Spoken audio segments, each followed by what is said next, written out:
Acylation reaction की continue discuss करने वाले हैं। असाइलेशन के बहुत सारे एग्जांपल नहीं हुए ना। असाइलेशन में कितने एग्जांपल हुए? एक दो। रिएक्शन हमारा असाइलेशन ही है। असाइलेशन रिएक्शन, उसमें कंटिन्यू नेक्स्ट एग्जांपल की बात करूंगा मैं। बेंजीन ले लिया और इस बेंजीन को अगर हम रिएक्ट करा दें Cl C double bond O CH2 CH2 C double bond O Cl के साथ इन द प्रेजेंस ऑफ AlCl3 क्या होता है? अब दो असाइल ग्रुप है, राइट। एक असाइल ग्रुप यहाँ से सब ये Cl माइनस जाएगा, इधर X रिप्लेस करके यहाँ पे अटैक कर लेगा। दूसरा हाइड्रोजन यहाँ से जाएगा और ये Cl यहाँ पे अटैक कर लेगा। Cl जाने के बाद ये कार्बन यहाँ पे अटैक कर, H और Cl दोनों चले जाएंगे। तो डायरेक्टली आप 2 मोल ऑफ HCl रिमूव कर सकते हैं। 1 बाय 1 हमने कल के लेक्चर में डिस्कस कर ही लिया था कि एक एक करके सभी जाएगा, तो 2 स्टेप में रिएक्शन किया था, राइट। अब यहाँ पे डायरेक्टली फाइनल आंसर लिख रहा हूँ। ये C double bond O C double bond O इस तरह से बनेगा, राइट। अब इसी कंपाउंड को अगर आप क्लेमेंसन रिडक्शन या फिर फुल किस्में रिडक्शन करा दे तो क्या होगा? ये C double bond O group convert हो जाएगा CH2 में। किसमें? CH2 में। तो इसको बॉन्ड लाइन में बना सकते हैं। अब इसको फर्दर रिएक्ट करा दे किससे? प्लेटिनम, पैलेडियम, सल्फर और सेलेनियम बाय हीटिंग क्या हो जाएगा? ये नैप्थलीन। तो यहाँ से एक हाइड्रोजन रिमूव होगा, इधर से तो by dehydrogenation process compound converted into naphthalene. किसमें जाएगा ये? नैप्थलीन। ये समझ में आ रहा है या नहीं? To form naphthalene.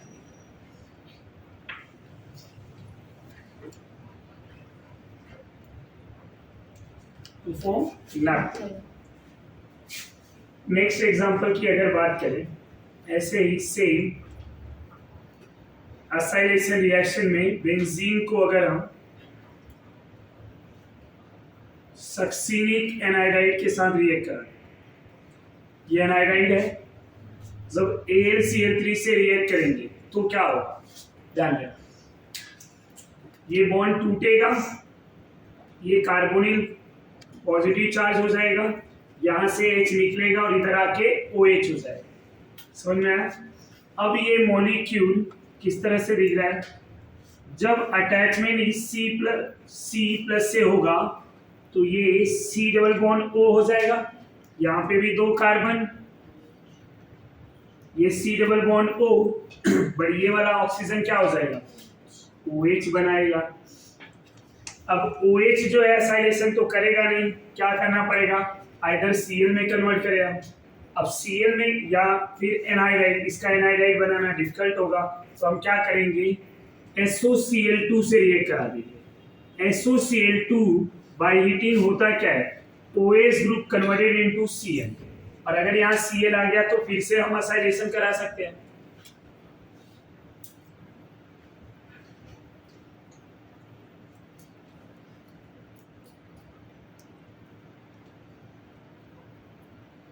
इधर आ गया Cl।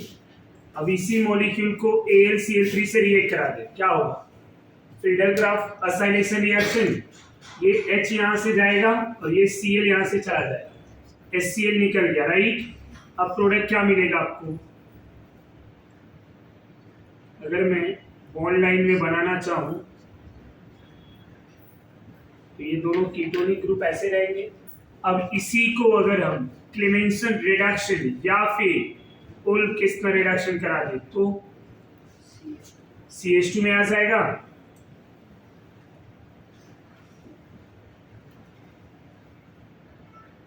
तो इसका सभी platinum, palladium, sulphur selenium by heating करा दे तो by dehydrogenation process compound converted into नैप्थेन।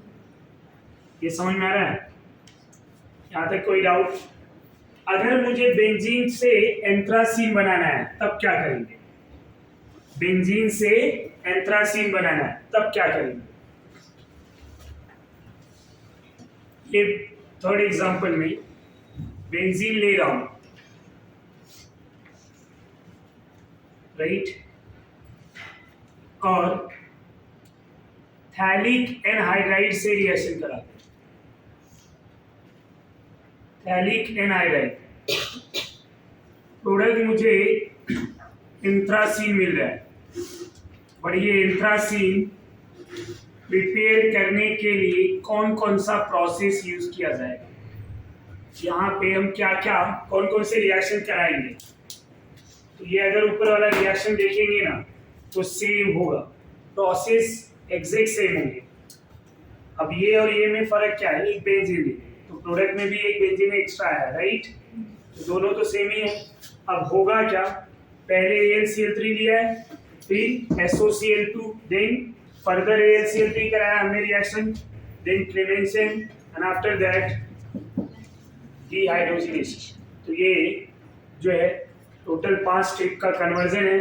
पहले स्टेप में AlCl3, दूसरे में SOCl2, फिर से AlCl3, देन क्लेमेंसेन और Wolff Kishner reduction, then the fifth one is platinum palladium sulphur selenium by heating. ये 5 स्टेप का कन्वर्जन समझ में आ रहा है? ये 5 स्टेप के कन्वर्जन में हमें यहाँ पे एंथ्रासीन मिल रहा है। क्या मिल रहा है प्रोडक्ट? एंथ्रासीन। यहाँ तक कोई doubt? After this limitations of Friedel-Crafts reaction। Friedel-Crafts के रिएक्शन में लिमिटेशंस क्या क्या है? पहला पॉइंट कि ये जो फ्रीडल-क्राफ्ट रिएक्शन है कहाँ पे नहीं होंगे, कहाँ पे नहीं होंगे? तो पहला, in the presence of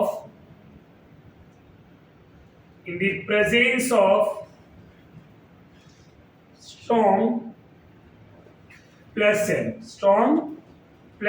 in the presence of strong plus n।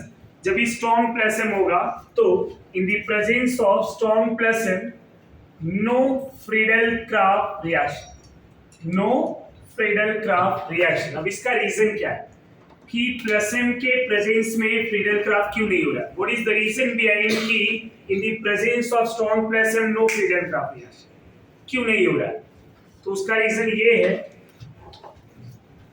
Friedel-Crafts reaction जो है स्ट्रॉन्ग प्लस m में नहीं हो रहा है।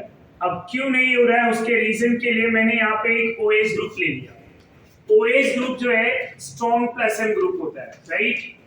जब इसका अल्काइलेशन या असाइलेशन में किसी की भी बात करूं, AlCl3 पे मैं रिएक्ट कराऊंगा बाय हीटिंग, तो what is the role of AlCl3? AlCl3 क्या होता है? AlCl3 क्या है? ये लुईस एसिड है, और लुईस एसिड का काम क्या होता है? इलेक्ट्रॉन गेन करना। लुईस एसिड क्या कर रहा था पहले के रिएक्शन में? ये लुईस एसिड इस तरह से काम कर रहा था, याद है? इसका काम है इसको तोड़ के इलेक्ट्रोफाइल बनाना, राइट?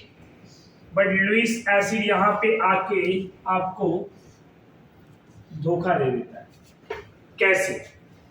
इसका रोल है इलेक्ट्रोफाइल को प्रोड्यूस करना, बट ये यहाँ पे प्लस m ग्रुप क्या करता है? इलेक्ट्रॉन डोनेट करता है, राइट?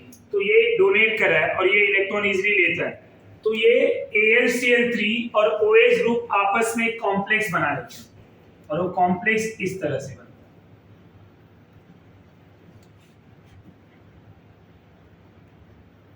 है AlCl3। समझ में आ रहा है? ये प्लस और ये माइनस। अब आपने AlCl3 को क्यों लाया था कि ये इस तरह का रिएक्शन शो करे, बट ये कर पा रहा है क्या? नहीं। ये तो जाके यहाँ पे रिएक्शन कर लिया, क्या बना लिया? कॉम्प्लेक्स। समझा या नहीं? अगर AlCl3 ये वाला रिएक्शन कर लेता तो हमें इलेक्ट्रोफाइल मिल जाता, बट AlCl3 तो खुद जाके अटैक कर लिया। समझ में आ रहा है? इसको बिना बॉन्ड तोड़े ही अगर इलेक्ट्रॉन मिल रहा है तो ये क्यों बॉन्ड तोड़े? इधर उसको इलेक्ट्रॉन कैसे मिल रहा था? इसके बॉन्ड को तोड़ के फिर इलेक्ट्रोफाइल प्रोड्यूस कर रहा था। और यहाँ पे प्लस एम ग्रुप क्या कर रहा है? इजीली इलेक्ट्रॉन डोनेट कर रहा है। किसको? लुईस एसिड को। तो जब ये लुईस एसिड और ये प्लस एम ग्रुप आपस में बॉन्ड बना के कॉम्प्लेक्स बना लेंगे तो क्या लुईस एसिड इस मॉलिक्यूल को ब्रेक करके इलेक्ट्रोफाइल बनाएगा? नहीं। तो जब इलेक्ट्रोफाइल ही नहीं बनेगा तो रिएक्शन होगा? So in the presence of strong plus M, no Friedel-Crafts reaction. Strong plus M group कौन कौन होते हैं? OH, NH2, एसिड तो माइनस है, OH, NH2, O minus, NH minus. समझ में आ रहा है? ये तो यहाँ पे एग्जाम्पल भी लिख दे रहा हूँ मैं।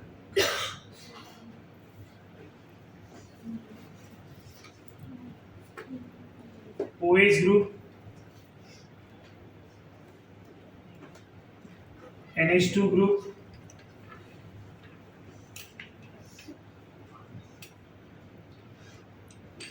O minus, NH माइनस, ये सब क्या है? स्ट्रॉन्ग प्लस है। क्या है? स्ट्रॉन्ग प्लस है। तो यहाँ पे फ्रीडल-क्राफ्ट रिएक्शन होगा क्या? नहीं, नो फ्रीडल-क्राफ्ट रिएक्शन। समझ में आ रहा है? दूसरा इनका limitation, in the presence of strong minus M group, no Friedel-Crafts reaction। अब इसका रीजन क्या होगा?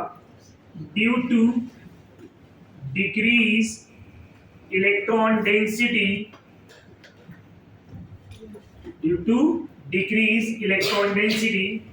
of benzene ring।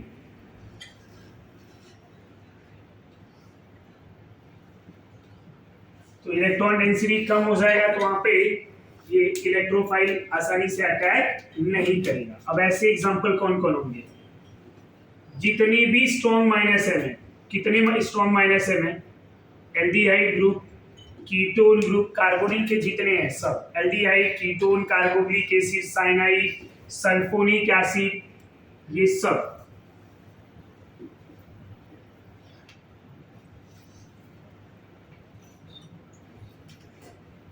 एसिड भी ले लिया, साइनाइड भी ले लूंगा मैं यहाँ पे, सल्फोनिक एसिड भी ले सकते हैं, नाइट्रोबेंजीन भी ले सकते हैं। ये सब स्ट्रॉन्ग माइनस एम। क्या है? Strong minus M. तो यहाँ पे इन ग्रुप में कभी भी फ्रीडल-क्राफ्ट रिएक्शन नहीं होगा, नाइदर अल्काइलेशन नॉर असाइलेशन, दोनों नहीं होंगे। समझ में आ रहा है?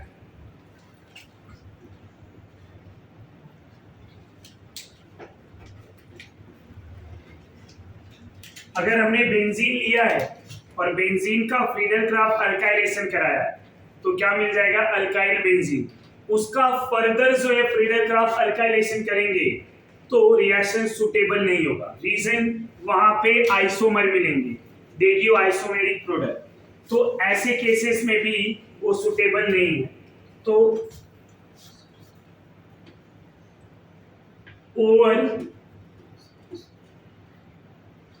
फ्रीडल-क्राफ्ट अल्काइलेशन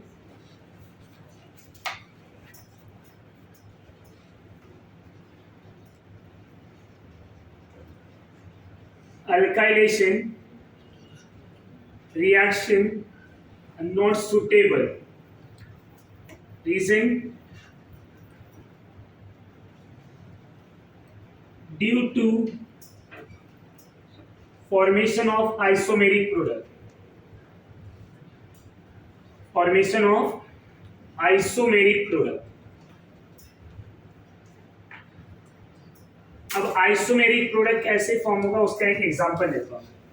जैसे कि अगर मैंने बेंजीन लिया हुआ है, इस बेंजीन का अगर मैं अल्काइलेशन करा दूं AlCl3 के प्रेजेंस में, ये फ्रीडल क्राफ्ट अल्काइलेशन है, तो यहाँ टोल्यूइन मिल जाएगा। क्या मिलेगा? टोल्यूइन। इसका अगर फर्दर ओवर अल्काइलेशन कराऊं, समझ में आया? Over Friedel craft alkylation reaction, तो यहाँ फिर से CH3Cl ले लो, तो क्या होगा? AlCl3 के प्रेजेंस में यहाँ दो दो प्रोडक्ट मिलेंगे। समझ में आ रहा है आपको? एक ऑर्थो पे मिलेगा और एक पैरा पे मिलेगा। तो ऐसे केसेस में आइसोमेरिक प्रोडक्ट मिलते हैं। समझ में आ रहा है आपको? तो जब भी आप ओवर अल्काइलेशन कराएंगे फ्रीडल क्राफ्ट में, तो वहां पे दो दो प्रोडक्ट मिलेंगे। कितने मिलेंगे? दो दो। तो ये भी रिएक्शन सुटेबल नहीं माना जाता। तो ये तो थे limitations for Friedel craft. After that oxidation reaction. So oxidation of benzene. Benzene के अगर ऑक्सीडेशन की बात करें तो यहाँ बेंजीन ले लिया, राइट? बेंजीन को जब भी आप ऑक्सीडाइज कराएंगे by using V2O5 by heating. Oxidation process में आप ऐसे नेसेंट ऑक्सीजन यूज करेंगे। तो V2O5 क्या होता है? Vanadium pentoxide. Vanadium pentoxide. जब वेनेडियम पेंटाऑक्साइड लेंगे बाय हीटिंग, तो ये बेंजीन क्या होगा? ये बेंजीन इस तरह से बॉन्ड को तोड़ देगा। यहाँ पे 1 2 3 4 कार्बन है, ये इस तरह से एनहाइड्राइड बना लेगा और CO2 प्लस H2O निकल। मैलिक एनहाइड्राइड, मैलिक एसिड पड़ा था, याद है?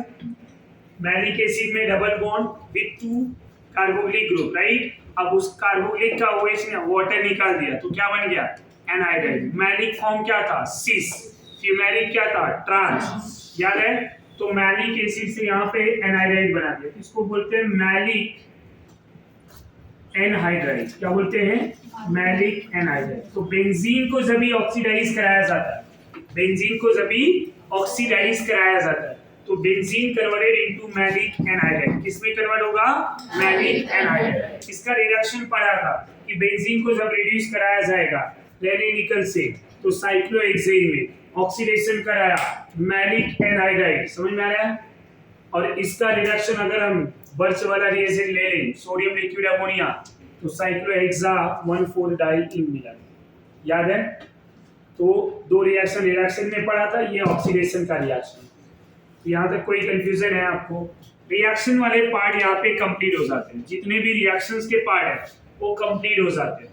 अब आगे हम लोग डिस्कस करेंगे डायरेक्टिव नेचर, तो इतना हम एक बार गो थ्रू कर लेंगे। Now next topic, ortho para activating. Ortho para activating. अब ऑर्थो पैरा एक्टिवेटिंग कैसे समझेंगे, इसके लिए सबसे पहले रेजोनेंस की बात करें। बेंजीन पे अगर मैं कोई +R और +N ग्रुप ले लूं, या OH NH2, कोई भी ऐसा ग्रुप जो रेजोनेंस ऐसा शो करे जो +M वाला, तो इनका जब रेजोनेंस कराएंगे आप, तो ये लोन पेयर यहाँ डबल बॉन्ड बनाएगा और ये डबल बॉन्ड इधर निगेटिव चार्ज बनाएगा।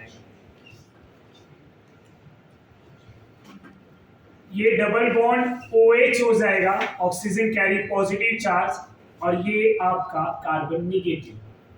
अब इस तरह से स्टूडेंट होगा क्या, ये निगेटिव चार्ज डीलोकलाइज होगा पूरे रिंग में। कैसे? निगेटिव इधर डबल बॉन्ड, ये डबल बॉन्ड इधर निगेटिव।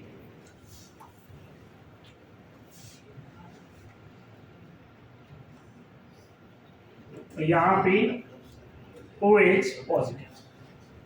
नेक्स्ट वाले रेजोनेटिंग में ये निगेटिव इधर डबल और ये डबल बॉन्ड इधर निगेटिव। अब इस रेजोनेटिंग स्ट्रक्चर से हमें क्या समझ में आ रहा है कि जब इस फेनॉल के ऊपर अगर कोई इलेक्ट्रोफाइल को अटैक कराया जाए, तो कहां पे अटैक करेगा?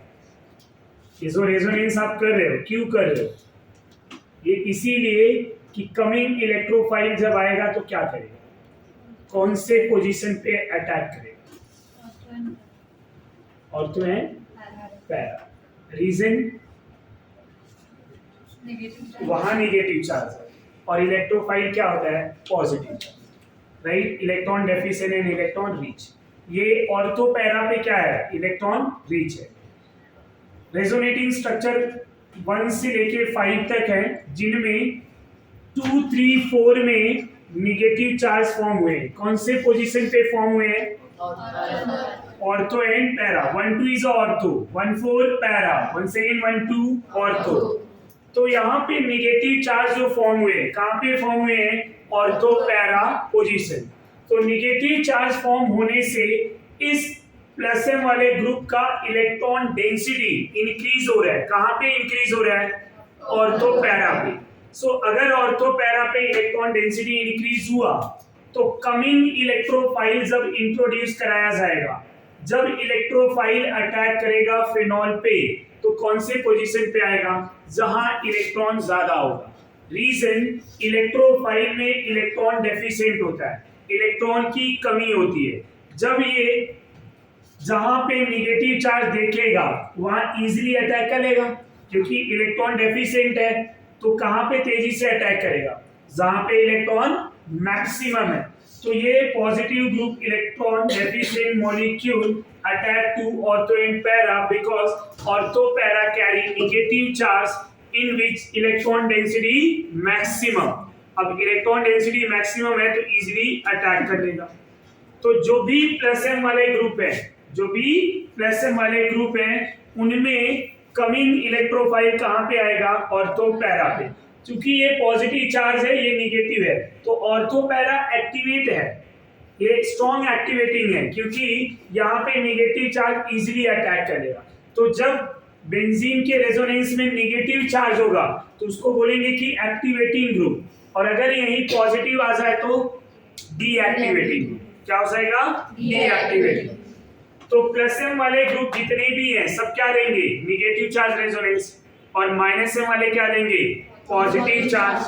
तो जब माइनस एम वाले पॉजिटिव चार्ज देंगे तो होगा क्या, क्या इलेक्ट्रोफाइल ऑर्थो पैरा पे अटैक करेगा, नहीं। क्यों नहीं, ऑलरेडी प्लस उधर है और इधर भी प्लस है, दोनों एक दूसरे को रिपेल कर देंगे। समझ में आ रहा है। तो ऑन दैट केस में हम क्या बोलेंगे कि ऑर्थो पैरा डीएक्टिवेटिंग। क्या बोलेंगे, ortho para deactivating. But in case of negative charge at ortho and para position, electrophile activate on ortho and para position. तो ये कहाँ पे एक्टिवेट हो जाएगा, इजीली कहाँ पे अटैक करेगा, ऑर्थो पैरा पे। तो फिनॉल का कौन सा पोजीशन एक्टिवेटिंग है, तो आप बोलेंगे ortho and para. Which position is activating, ortho para. Why? Because negative charge form हो रहे हैं ड्यूरिंग द रेजोनेंस। इस पोजीशन पे इलेक्ट्रॉन डेंसिटी मैक्सिमम। यहाँ तक कोई कंफ्यूजन, तो ये थियरी पॉइंट लिखना है। सेम जो बोले हैं वही चीजें यहाँ पे ड्यूरिंग रेजोनेटिंग स्ट्रक्चर, जो आपको यहाँ पे दिख रहा है और जो एक्सप्लेन किया है सेम चीजें हैं।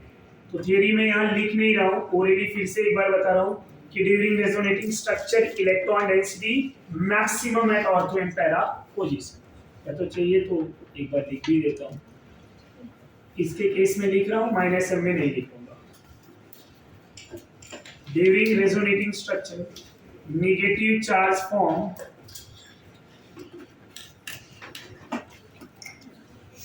at ortho-para position, which increase electron density at ortho-para position. Hence, coming electrophile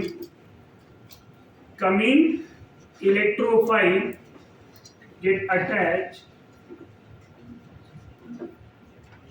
to ortho-para position. समझ में आ रहा है? So these group are ortho-para directing. ये कौन से ग्रुप हैं, ortho-para directing। अब ऐसे कौन कौन से टाइप के हैं वो जरा एग्जांपल लेंगे। ऑलरेडी पढ़ाया हूं मैं, पर फिर भी यहाँ पे एक बार ध्यान। OH ग्रुप लोन पेयर क्या हो जाएगा, ये प्लस एम स्ट्रॉन्गर है ग्रेटर देन माइनस है, जब प्लस एम स्ट्रॉन्गर है तो क्या होगा, निगेटिव चार्ज बनेगा, तो ये क्या हो जाएंगे, ortho para directing and activating. समझा आपको, डायरेक्टिंग मतलब प्रोडक्ट कहाँ बनाएगा और एक्टिवेटिंग कहाँ पे, निगेटिव चार्ज, डीएक्टिवेटिंग कहाँ पे, पॉजिटिव चार्ज।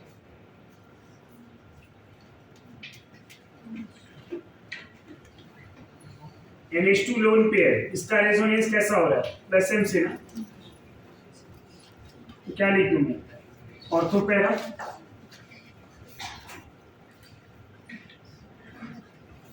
कंप्लीटो माइनस क्या हो जाएगा, प्लस एम प्लस आई, ऑर्थो पैरा। इन तीनों में कौन तेजी से रिएक्ट करेगा इलेक्ट्रोफाइल से, तेजी से O माइनस, रीजन सबसे ज्यादा इलेक्ट्रॉन डेंसिटी यहाँ पे होगा।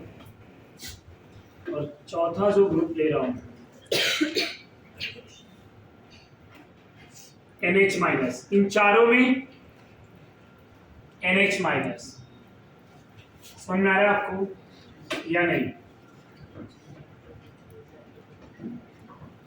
OCH3 प्लस एम तो है पर इन सब में सबसे कम रिएक्टिव होगा, समझ में आ रहा है, तो जबकि देखेंगे तो प्लस एम है यहाँ पे पर ये सबसे कम एक्टिवेटिंग होगा, समझ में आ रहा है आपको, इन पांचों में plus M greater than minus I है, ऑर्थो पैरा डायरेक्टिंग है बट स्ट्रॉन्ग एक्टिवेटिंग नहीं है।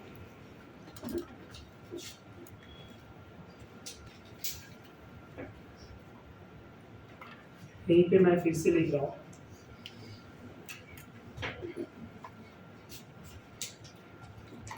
और भी ग्रुप ले रहा हूं। दूसरा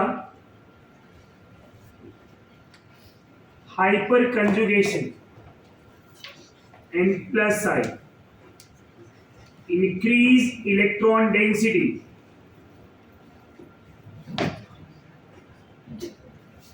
increase electron density, hence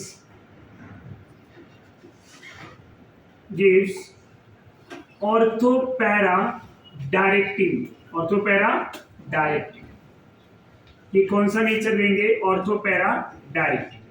अब यहाँ पे अगर मैं CH3 ले लूं, CH3 में रेजोनेंस होगा क्या, नहीं, CH3 में रेजोनेंस नहीं, पर ये hyperconjugation is greater than plus I. कितने हाइपर कंजुगेशन होंगे, 3 अल्फा एच, तो यहाँ पे 3 अल्फा एच है तो 3 हाइपर कंजुगेशन, तो ये ऑर्थोपैरा देगा। अब एक बात और कि ये इथाइल बेंजीन से कंपेयर किया जाए तो टोल्यूइन और इथाइल बेंजीन में किसका रिएक्टिविटी ज्यादा होगा, टोल्यूइन का, क्योंकि यहाँ अल्फा एच 2 ही है, समझ में आ रहा है आपको, ये ध्यान में रखेंगे। और आइसोप्रोपाइल ले लूं तो भी टोल्यूइन का ही होगा। तीनों में सबसे कम कौन, आइसोप्रोपाइल, और टर्सरी ब्यूटाइल ले लिया तो सबसे कम, रीजन नो अल्फा एच, ये समझ में आ रहा है आपको। तो अगर कोई हाइपर कंजुगेशन वाला ग्रुप है, कोई प्लस आई ग्रुप है, तो कौन सा रिएक्शन देगा, ऑर्थोपैरा डायरेक्ट, ये समझ में आ रहा है।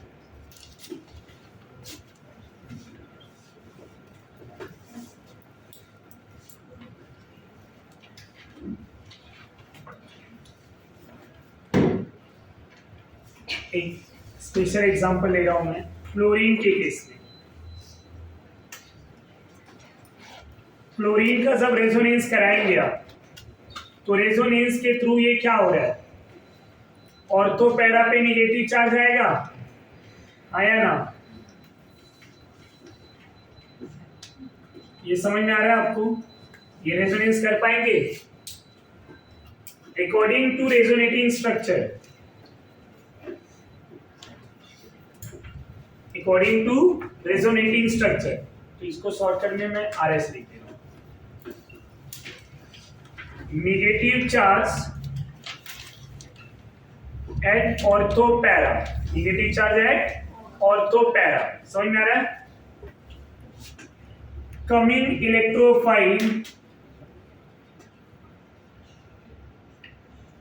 अटैक एट ऑर्थोपैरा पोजीशन, समझ में आ रहा है? ये रेजोनेंस की वजह से हो रहा है।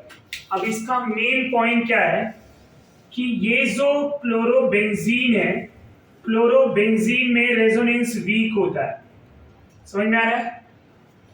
यहां पे -I is stronger than +M। +M की वजह से ये ऑर्थो पैरा दे रहा है, बट -I की वजह से इसकी रिएक्टिविटी कम होती है। क्या होती है? रिएक्टिविटी कम। तो अगर कोई क्वेश्चन ये पूछे कि इसकी रिएक्टिविटी बेंजीन से ज्यादा होगा, तो आप बोलेंगे नहीं, क्योंकि बेंजीन की इलेक्ट्रॉन डेंसिटी न तो इंक्रीज होती है ना तो डिक्रीज होती है, बट क्लोरोबेंजीन में इलेक्ट्रॉन डेंसिटी क्या हो रहा है? -I इज डोमिनेटिंग ना, तो इलेक्ट्रॉन डेंसिटी क्या हो रहा है? डिक्रीज हो रहा है। But due to +M nature, अगर रिएक्शंस की बात करेंगे तो ये ऑर्थो पैरा डायरेक्टिव है। समझ में आया आपको? While in a chlorobenzene, -I is dominating, but due to +M nature, it give ortho para directly. Ortho para ही देगा रिएक्शन में, बट ये जो है यहाँ पे -I डोमिनेटिंग होने के रीजन से बेंजीन से कम रिएक्टिव होगा। तो रिएक्टिविटी ऑर्डर में ये वीक है। जितने भी ऑर्थो पैरा वाले हैं उन सब में सबसे कम रिएक्टिव यही होगा, इवन बेंजीन से भी कम रिएक्टिव होगा। समझ में आ रहा है आपको? इन सबसे भी कम रिएक्टिव। क्यों? वहां -I डोमिनेटिंग है और इनमें क्या है? हाइपरकैलोरीज। ये समझ में आ रहा है? After this ortho para deactivating, ortho para deactivating. अब ऑर्थो पैरा डीएक्टिवेटिंग का मीनिंग क्या है? ऑर्थो पैरा डीएक्टिवेटिंग मतलब ऑर्थो पैरा पे क्या आ जाए? Positive charge. क्या आ जाए? डीएक्टिवेटिंग। ऑर्थो पैरा पे पॉजिटिव चार्ज, माइनस है तो एक्टिवेटिंग। तो यहां पे एग्जांपल क्या ले लेंगे? -M के, -M की कोई भी एग्जांपल, -M के कोई भी एग्जांपल, क्योंकि -M वाले क्या करेंगे? पॉजिटिव चार्ज देंगे। समझ में आ रहा है आपको? यहां अगर मैं नाइट्रो ग्रुप ले लूं यहाँ, या फिर आप aldehyde, ketone, carboxylic acid, cyanide कुछ भी ले लो आप, जो -M वाला एग्जांपल लिया था फ्रीडम क्लब में से। अब ये रेजोनेंस कैसा देगा? अब इसका पूरा रेजोनेंस तो बताने की जरूरत नहीं है क्योंकि ऑलरेडी रेजोनेंस पढ़ा है। तो यहाँ एक एग्जांपल बताओ, जब नाइट्रोजन 4 बॉन्ड में होगा प्लस होगा और 1 बॉन्ड में ऑक्सीजन माइनस। अब ये 4 बॉन्ड बना है, इसके पास कोई लोन पेयर नहीं है, तो पहले ये बॉन्ड तोड़ेंगे, ऑक्सीजन माइनस, नाइट्रोजन पे एक और प्लस, तो ये पाई बॉन्ड इधर जाके डबल बॉन्ड बना लेगा। एक रेजोनेटिंग स्ट्रक्चर बता रहा हूँ, बाकी हमें खुद से करना है।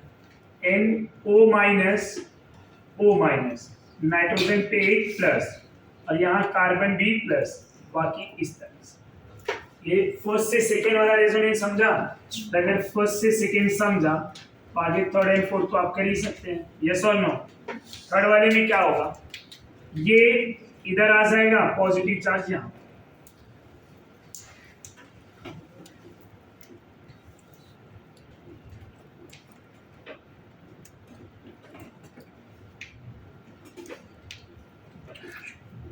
फोर्थ में क्या होगा?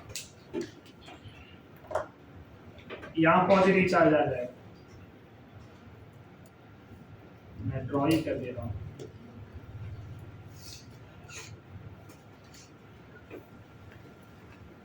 And the fifth one is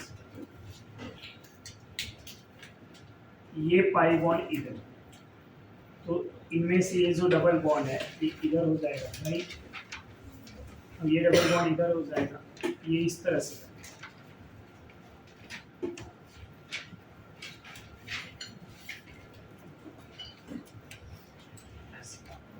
अब रेजोनेटिंग स्ट्रक्चर 2, 3, 4 में क्या दिख रहा है? पॉजिटिव चार्ज दिख रहा है। अब पॉजिटिव चार्ज दिख रहा है तो ये क्या कर रहा है? इलेक्ट्रॉन डेंसिटी डिक्रीजेस ना, electron density decreases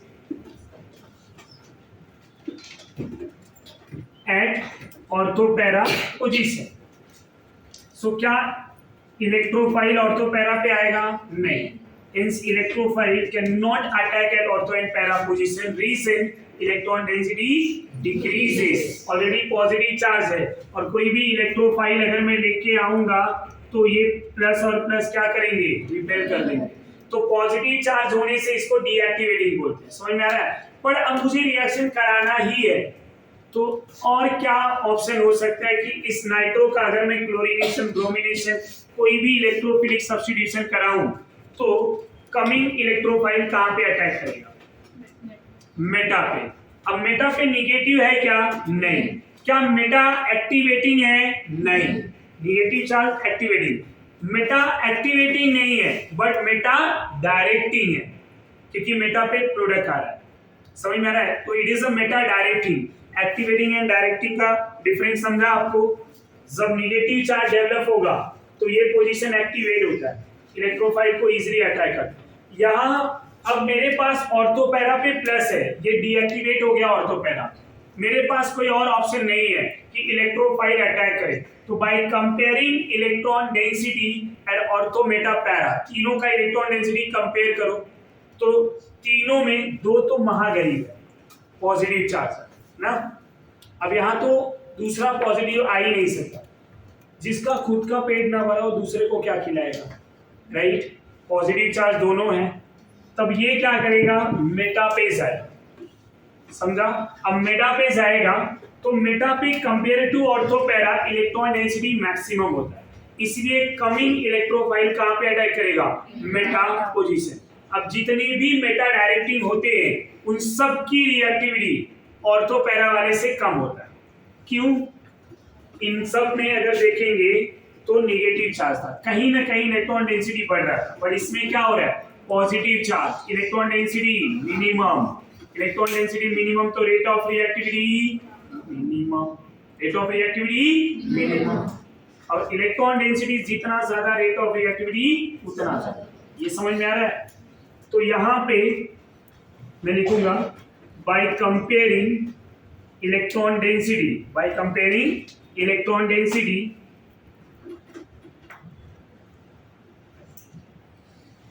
at orthometa para, meta has more electron density, hence coming electrophile get attacked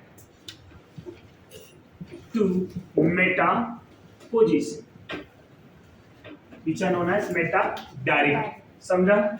अब ऐसे कौन कौन से ग्रुप हैं उनको लिख लेते हैं। एग्जाम्पल की बात कर रहा हूं मैं, नाइट्रो, खाली डायरेक्टली एग्जाम्पल लिख रहा हूं। नाइट्रो, बेंजेल्डिहाइड,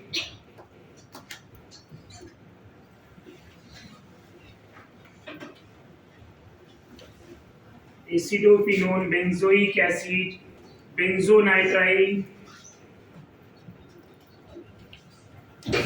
जितने भी माइनस एम वाले, C triple bond N, benzene sulphonic acid, benzamide, उनको भी लिख देता हूँ, बेंजोइल क्लोराइड एंड लास्ट में मैं बेंजीन सल्फोनिक एसिड भी लिख देता हूँ। All these group are minus M। तो यहां सब में क्या होगा, ortho para deactivating, ortho para deactivating and meta direct. ये ऑर्थोपैरा डीएक्टिवेटिंग है तो मेटा डायरेक्टिंग है। क्या है, मेटा डायरेक्टिंग। मैंने मेटा डायरेक्टिंग लिखा है ना कि मेटा एक्टिवेटिंग। समझ में आ रहा है आपको? यहां तक कोई डाउट ना? अब इसी में दूसरा पॉइंट, ये तो माइनस एम के example, in the presence of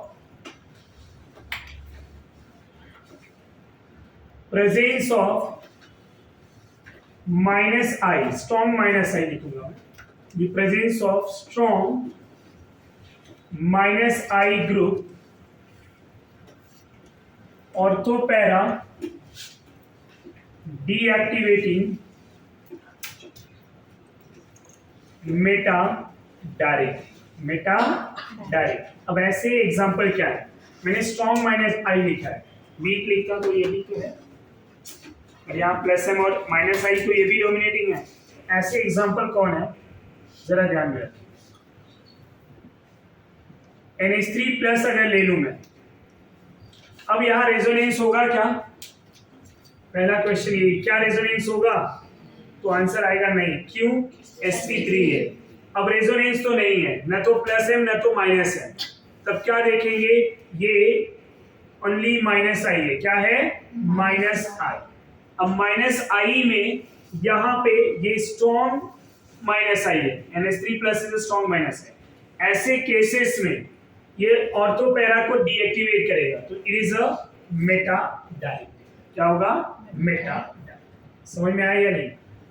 इनके दूसरे मॉलिक्यूल का भी एग्जांपल ले रहा हूं, NH3 प्लस, NR3 प्लस भी ले सकते हैं। ऐसे जितने भी एग्जांपल रहेंगे रेजोनेंस ना हो। अब ये भी तो क्या है? रेजोनेंस होगा नहीं, sp3 है, तो ये भी मेटा डायरेक्ट है। क्या है? Meta direct. यहां तक समझा आपको? कोई डाउट है? अगर डाई सब्स्टिट्यूटेड बेंजीन नहीं है,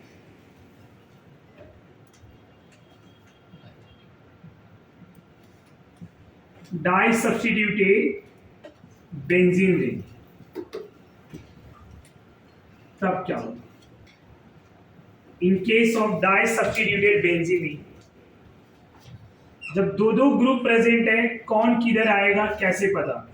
और दोनों में दोनों इलेक्ट्रॉन डोनेटिंग ग्रुप है, EDZ1 मान लो और EDZ2 मान लो।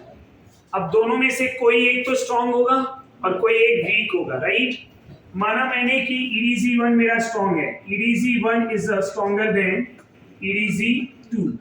अब ऐसे केसेस में इलेक्ट्रोफाइल कहां पे आएगा? जो स्ट्रांग है उसके, आया ना? EDZ स्ट्रांग माना है ना, EDZ1 is stronger than EDZ2।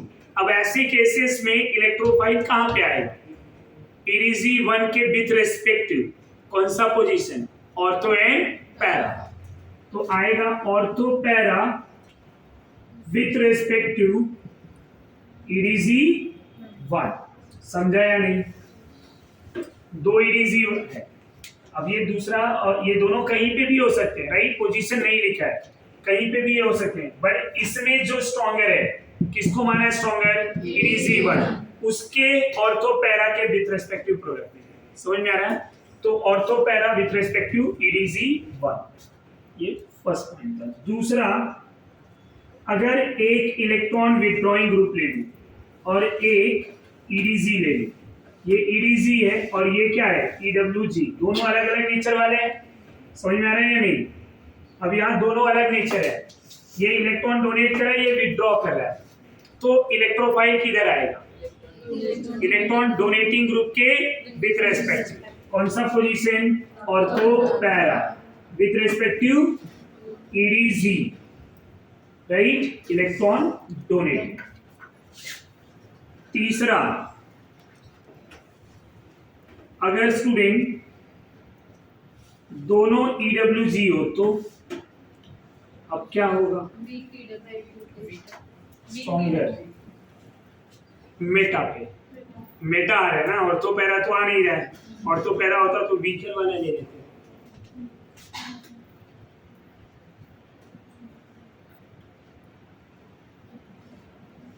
ऐसे केसेस में Meta with respective EWG।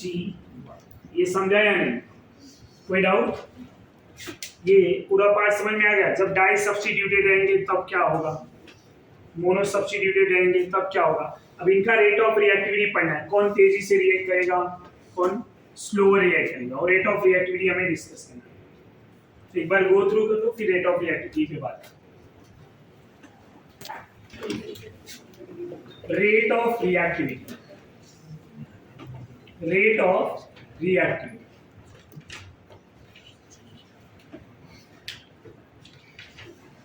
Rate of reactivity in ESR, electrophilic substitution reaction.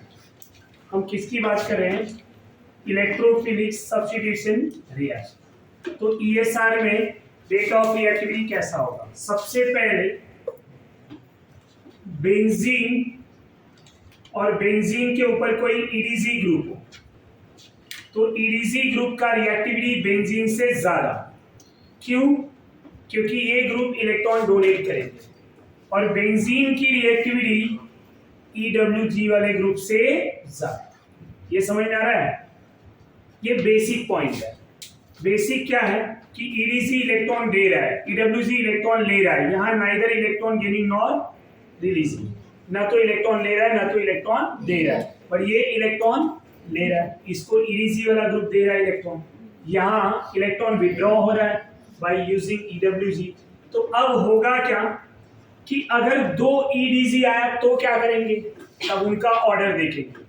दो EWG आया तब क्या करेंगे, उनका ऑर्डर देखेंगे। बट ये स्टैंडर्ड ऑर्डर है जहां पे rate of reactivity EDC group का ज्यादा होगा नॉर्मल बेंजीन से, और बेंजीन की रेट ऑफ रिएक्टिविटी EWG से ज्यादा। समझ में आया? अब कुछ एग्जांपल ले रहा हूं। अब यहाँ पे आपका प्योर GOC यूज होगा, जो आपने GOC पढ़ा था, plus M minus hyperconjugation सब। फर्स्ट एग्जांपल में बहुत सारे एग्जांपल मॉलिक्यूल ले रहा हूं मैं, आपको बताना है रिएक्टिविटी की दर। OH है,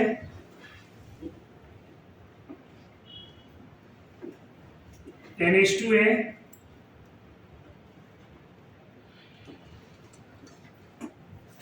OCH3 है,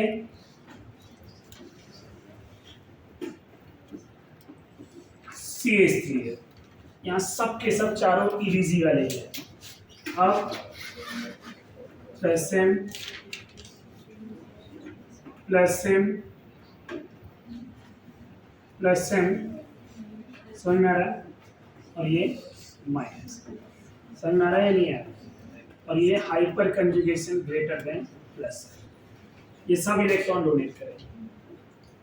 ये जो मॉलिक्यूल है OCH3 ग्रुप जो है ना, ये स्ट्रॉन्ग एक्टिवेटिंग नहीं होते। फिनॉल और NH2 के कंपेयर में OCH3 स्ट्रॉन्ग एक्टिवेटिंग नहीं होते, ये वीक होते हैं एक्टिवेटिंग में। तो इनका दोनों का नेचर सेम है, इवन तीनों का नेचर सेम था, बट इन तीनों में ये दो ज्यादा रिएक्टिव होते हैं। अब दोनों में कौन सबसे ज्यादा रिएक्टिव होगा? तो यहाँ पे प्लस एम सेम है दोनों का, माइनस आई कंपेयर करेंगे तो दोनों में माइनस आई की बात करें तो ESR सबसे ज्यादा रिएक्टिविटी, अगर मैं ABC के टर्म में लिखूं तो B का ज्यादा होगा, क्योंकि इसका माइनस आई वीक है। माइनस आई नाइट्रोजन का वीक होता है। B के बाद A होगा, A के बाद C, देन D। ये रिएक्टिविटी समझ में आ रहा है आपको? दूसरा एग्जांपल ले रहा हूं।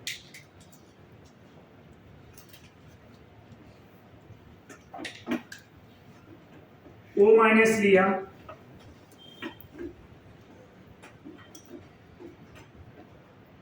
NH माइनस लिया,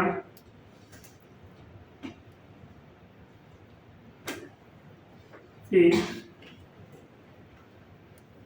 NH2 ले लूं मैं, OCH3 ले लूं, CH3 भी ले लूं। इनमें रिएक्टिविटी की बात करूं, या CH3 लिया था तो मैं इथाइल ले लूं। अब इनमें रिएक्टिविटी की बात करूं, ये plus M greater than plus I, plus M greater than plus I, plus M greater than minus I, plus M greater than minus I. यहाँ पे hyperconjugation greater than plus. अब किसकी रिएक्टिविटी सबसे ज्यादा होगा? B की, NH minus. समझ में आ रहा है आपको? ABCD मैं लिख नहीं रहा हूँ, समझ जाएंगे। B then A then E, ये समझा आपको? तीसरे एग्जांपल में अगर सबके सब माइनस आई और माइनस एम वाले हो तो मतलब इलेक्ट्रॉन विड्रॉइंग हो, Cl ले लूं। समझ में आ रहा है आपको? Cl के साथ मैं यहाँ पे CHO ले लूं,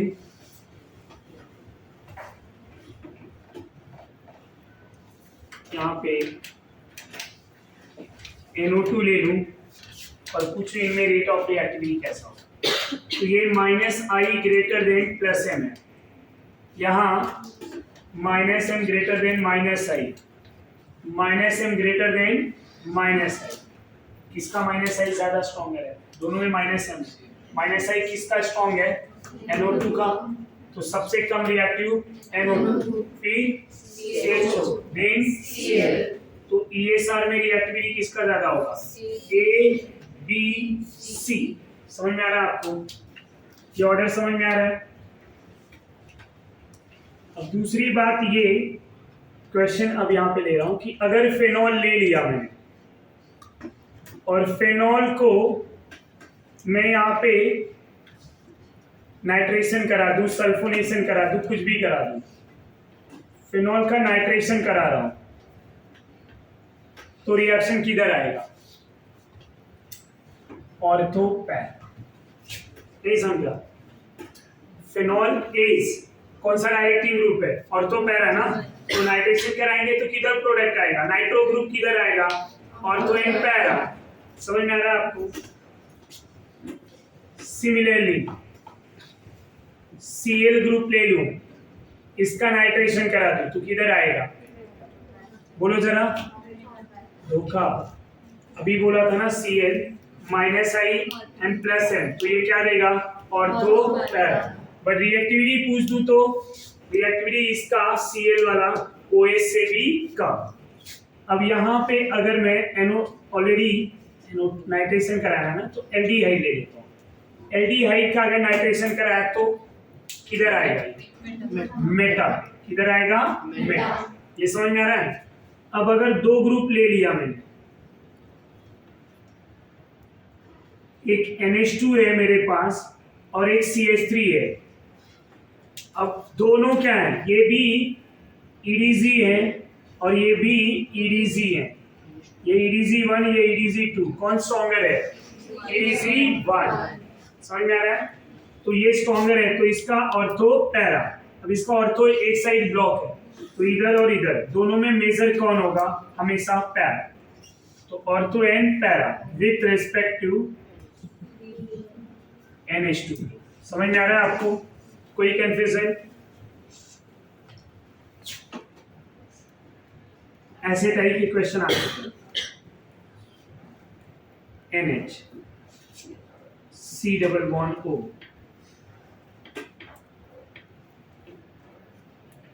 इधर क्या होगा? चलो बताओ।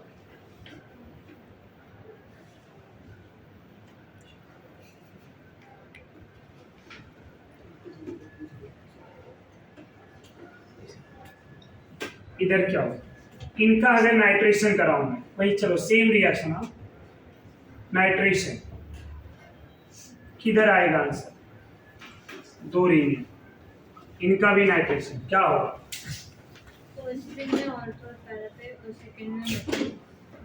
फर्स्ट के ऑर्थो पैरा, सेकेंड के मेटा।